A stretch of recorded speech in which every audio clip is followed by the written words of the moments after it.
Welcome back to another episode of Theotech Podcast. My name is Alan. Oh, sorry. Let's do that again.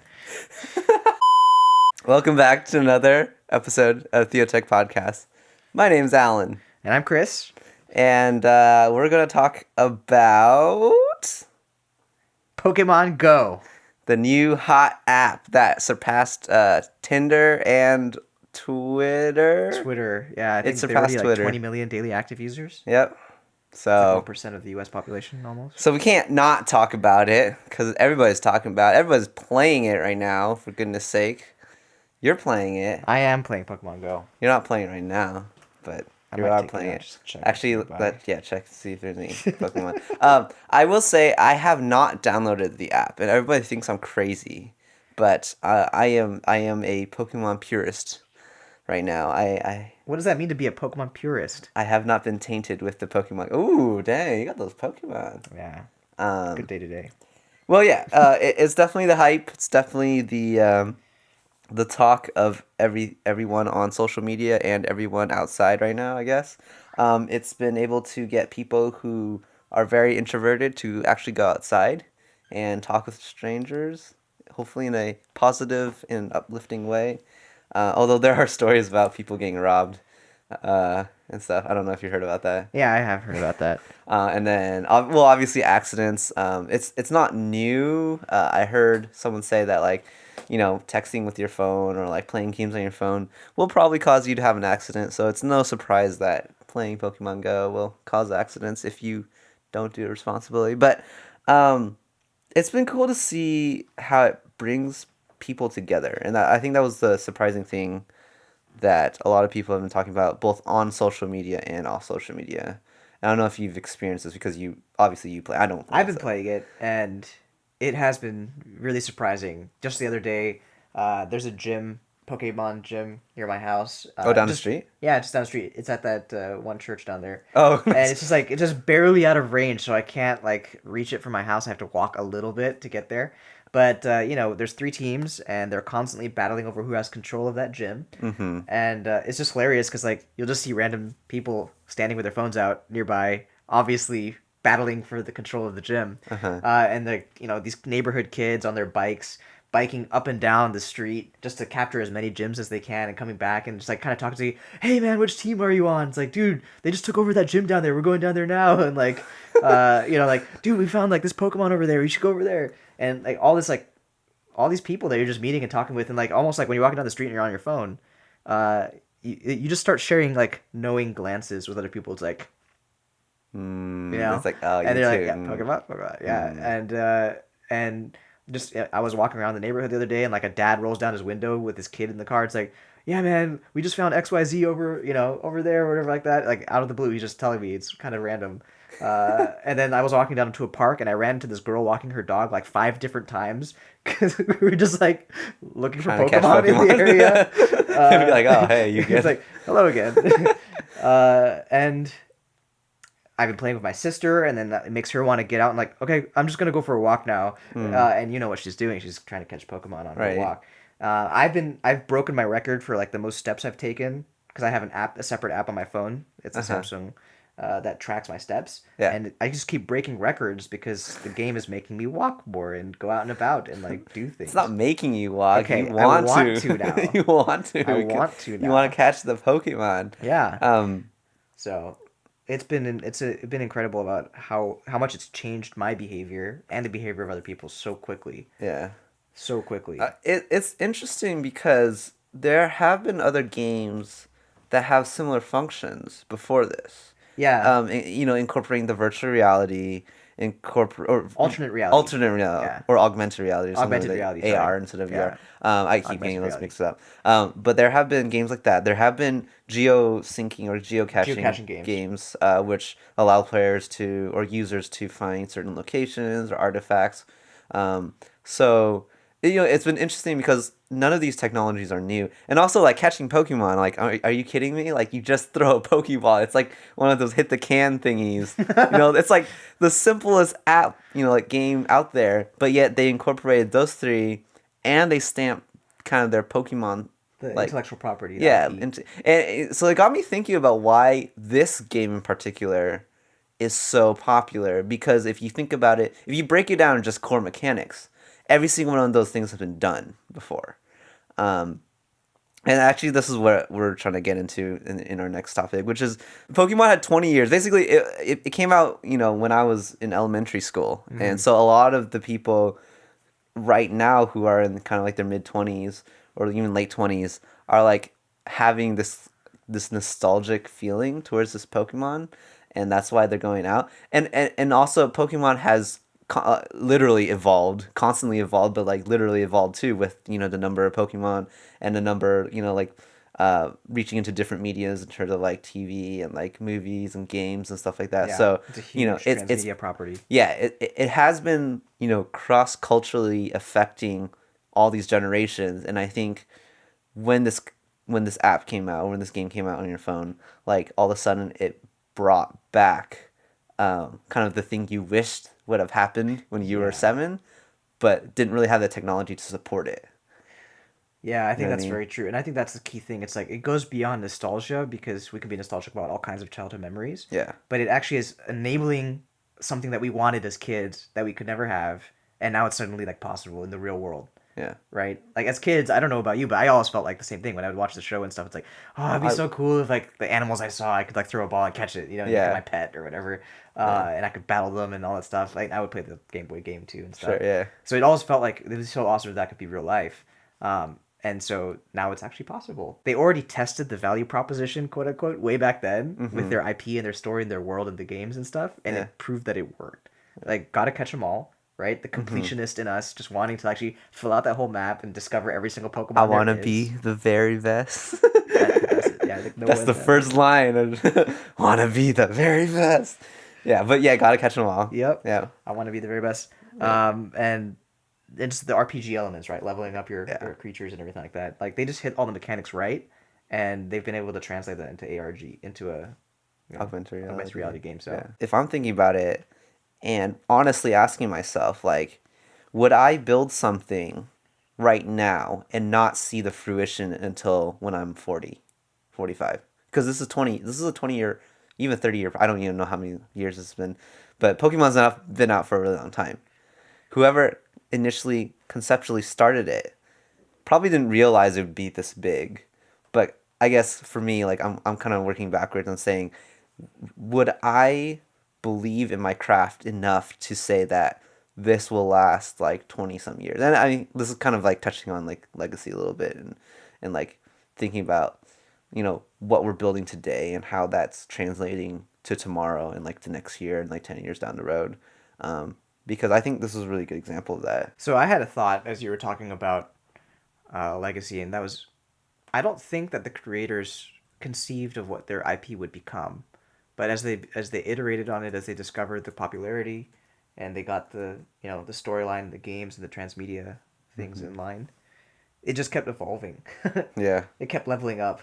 Their IP kept leveling up, and in some ways that embodies the joy of Pokemon. Was like you didn't know what you're gonna get next, and you kept on wanting to get to the next level so you could see what new moves you would get, what you form evolved form your Pokemon would get, and what you could now do with every new capability you unlocked. Right, Yeah. like which gym leaders you can now beat, which Pokemon you can now catch. Like everything you did unlocked new things in the game, and that made it so addictive because if you wanted to catch them all, you wanted to level them all up, and you wanted to fill out the whole thing. And that, in some ways, the IP has become on a meta level like that, where it started off as the TV show, the Game Boy game, and it became the card game, and then it grew into all these other kinds of things, to the point where today it's become an alternate augmented reality game. Yeah. And in case you didn't know, the company Niantic that actually built the core engine, they were actually spun out of Google, Yeah. and they're the ones who built the game Ingress and everything like that. And so I think they raised $30 million Okay. to be able to build Pokemon Go.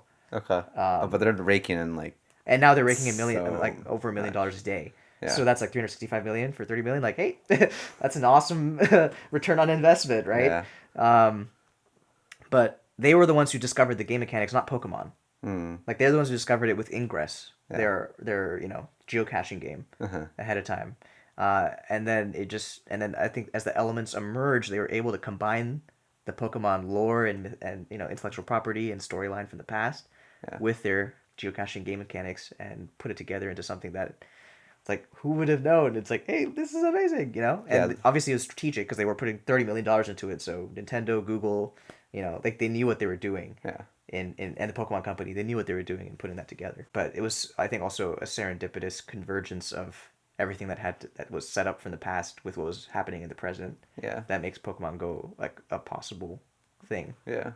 Because I mean, like, you could build a similar game, right? You could build an augmented reality where you're catching, like, I don't know, magical creatures or Digimon? like, Oh, yeah, Harry Potter? yeah, Harry Potter, or like you could be like treasure hunting, like searching for gold, and you have to like find it in your augmented reality cell phone. Like, like there could have been so many other different kind of like skins or layers, but then like I think because it has that seal of Pokemon, which has been built for so many years. It's been in the hearts of people for so many years. Like, Yeah. I think that's just it's good. It's good fodder for the Yeah, fire. they didn't have to create new IP. So it's Satoshi Tajiri. I think I pronounced it right. Satoshi Tajiri. Anyways, he's a video game designer. He created Pokemon. Pokemon Red and Blue came out in 1996. Okay. Oh yeah, okay, right, yeah. That's right around the time that I started learning about Pokemon. So it was the game first. Yeah, but I mean, it got me thinking about like, what am I building today, and how am I looking at that, and do I expect it to last like tomorrow or like a year or like 10 years or something like that? Because I think like, you know, and this is like outside of just like creating creatures or creating worlds or something like that. Like the videos that I'm creating right now, like they're helping me become a better filmmaker, helping me become a better producer, helping me become a better like video editor, so that hopefully in 10 years I still have those skills and they can translate, into other things. Or they can, increase and become better, or it can help me in terms of like becoming, more wise and mature in how to like create content. When I first started, photography, I would take like hundreds of photos, you know. And really the thing about photography is that like you want to capture the right moment. And so I was talking to a friend who's been doing photography for quite a while. He's done, quite a few weddings and senior photos, and he says, now that I have this experience, I only need to take a few photos and I know that those are the right ones. I see.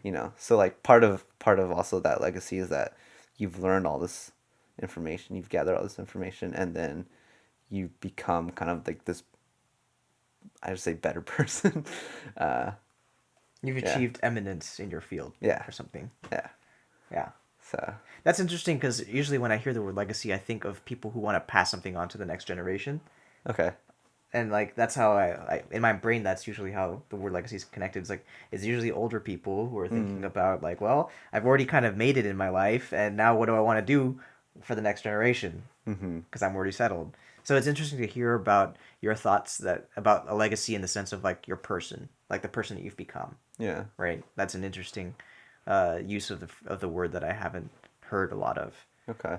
But I think it's still valid because like when we were talking about Pokemon and how it evolved, it's like I feel like legacies are things that you can't really predict, and you can choose what you're gonna do in the present time. That's kind of strategically lead in a specific direction or kind of incline yourself in a specific direction. But so many things just kind of happen that are out of your control that will influence that, so that your ultimate legacy becomes something that you didn't even anticipate.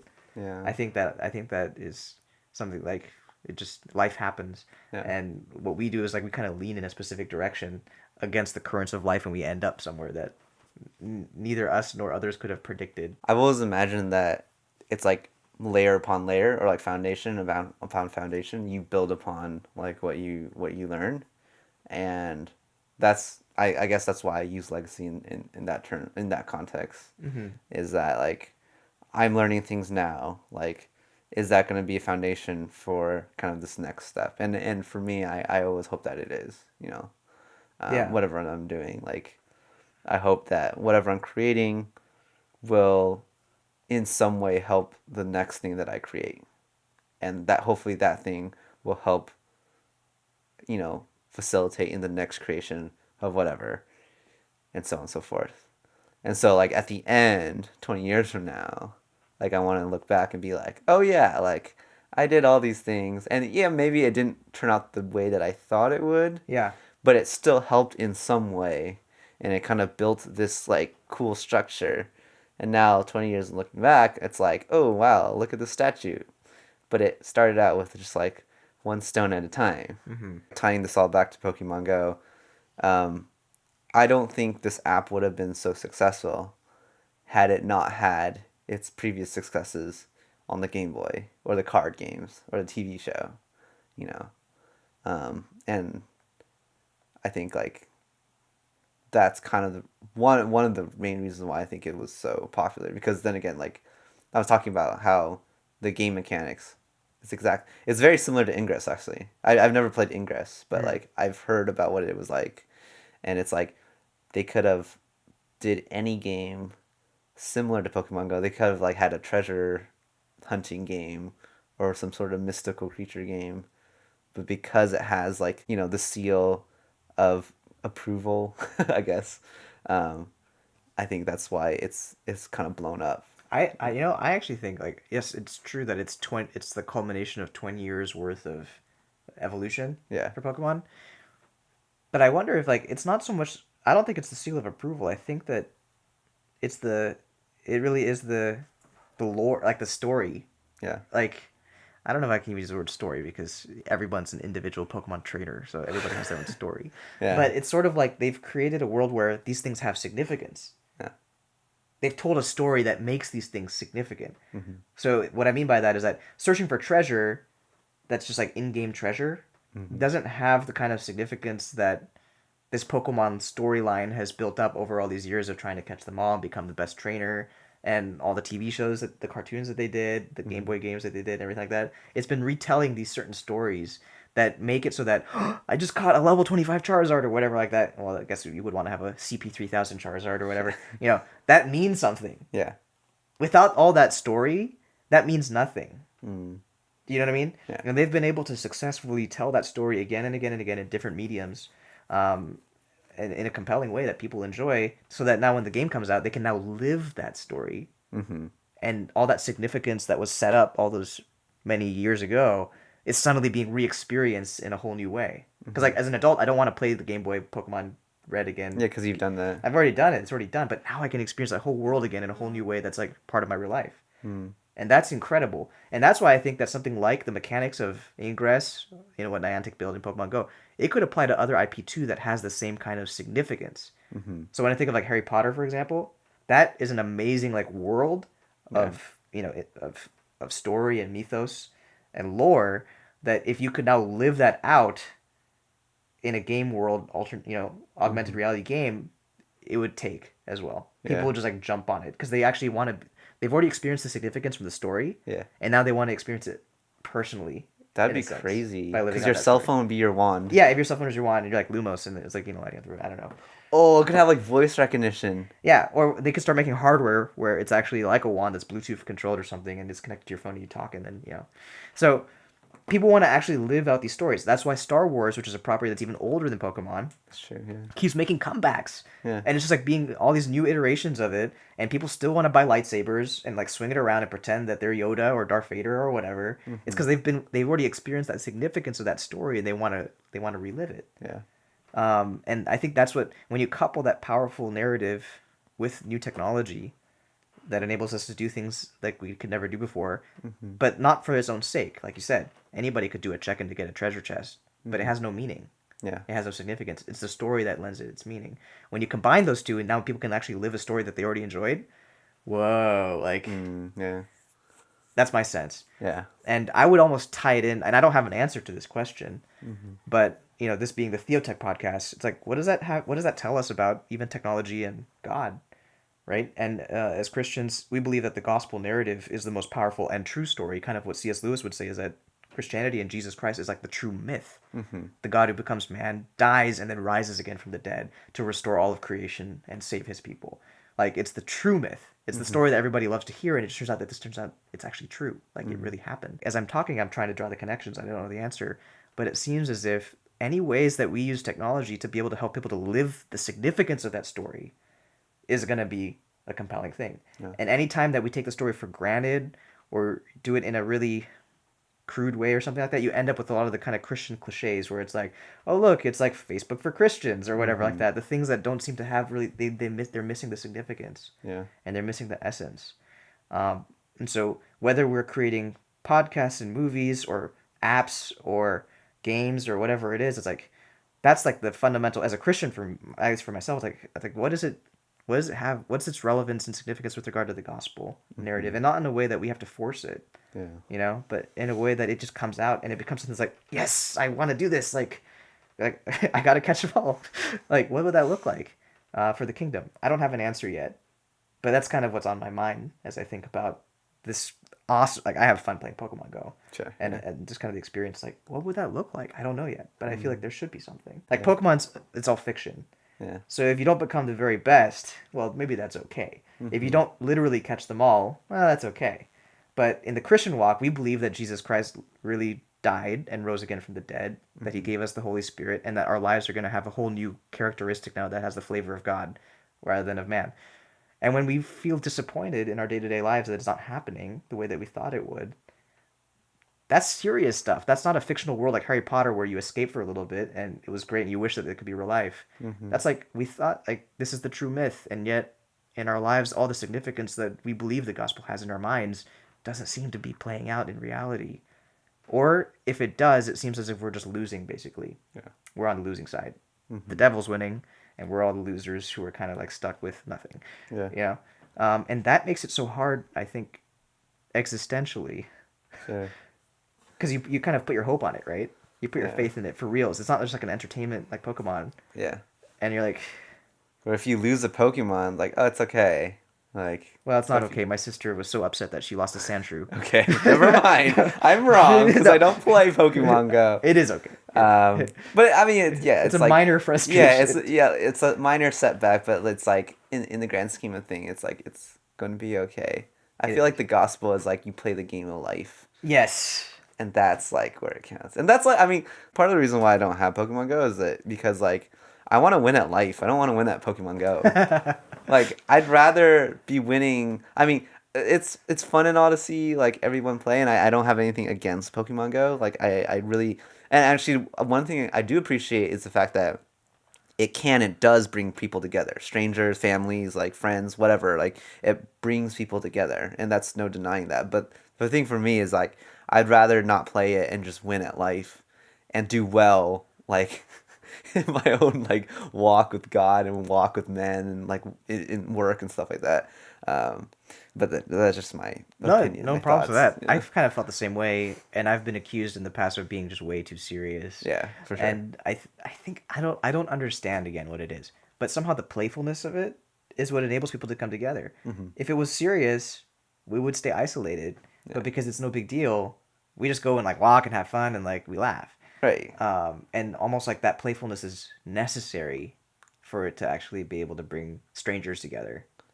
Okay. Around a common purpose that doesn't really have to mean anything outside of it, if that makes sense. Like, yes, right. You won the gym. You're going to lose it tomorrow. It's like, you know.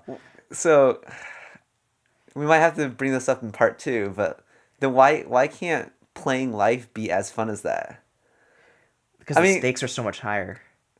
But, okay, but the stakes are high in Pokemon Go too, right? I mean, your sister lost a Sandshrew. You can lose a gym. I mean, if some people take it seriously, right? I mean, I could maybe draw a correlate with sports. Like, we're in Seattle, so of course we're Seahawks fans. Yeah. At the end of the day, who wins the championship doesn't matter, and yet it matters a lot.